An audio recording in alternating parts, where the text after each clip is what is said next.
You know, during this whole period of foam surfboard building, which is only really about 50 or 60 years out of the whole couple thousand year history of surf craft, to where the point where we're able to come and draw on all that knowledge that was developed during that very short period.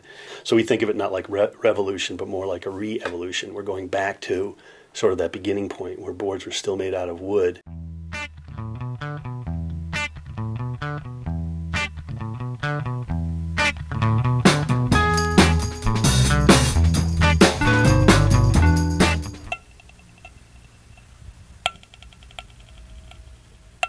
Grain's in York, Maine, which is in the southern part of the state. Nice little coastal town, good surfing and lobster boats and farms, and yeah, it's a really nice place to be.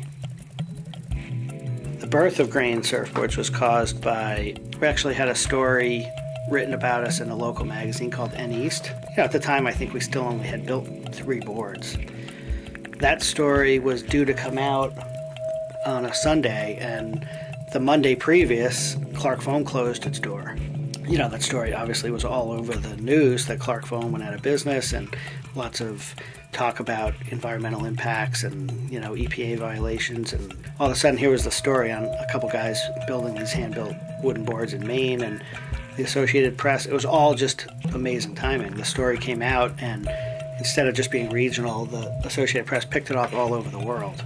And the phone started ringing, and emails started coming in, and that day we had 6 board orders, and we didn't even know what to do. We had no tools. You know, it was a little bit ridiculous, but we were pretty pleased and honored, really. So that was kind of the birth of Grain right there. Because of our milling process, we can mill the material down and make absolute maximum use out of each piece of wood. So if we have a piece that's too small for a plank, we can mill it down into a strip.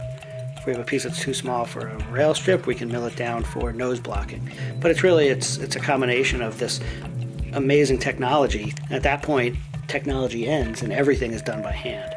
Through a process of gluing planks together, gluing strips together, we build the board from the bottom up and around the frame, basically encapsulating this frame with cedar. We evolved through kind of building boards for people and realizing that being a hand-built product and using local and natural resources is an expensive way to build boards. So we wanted to be able to offer people another option to have a wooden board, but have an option to build it themselves. But we kind of take some of the mystery out of it. Grain Surfboards started making kits, but it became obvious that there were some people who, wanted more guidance or wanted, didn't feel confident to do it, even though all kinds of people have done it. And so we decided to try out a class and see if people wanted to come here. And so we have now classes of up to 6 people, and there's 2 instructors. And the people come and build their boards right here in the shop. And they're working at a stand right next to Grain builders who are building boards for our customers, so that other people could get the same feeling we get from building our own boards. It's really why both of us got into this.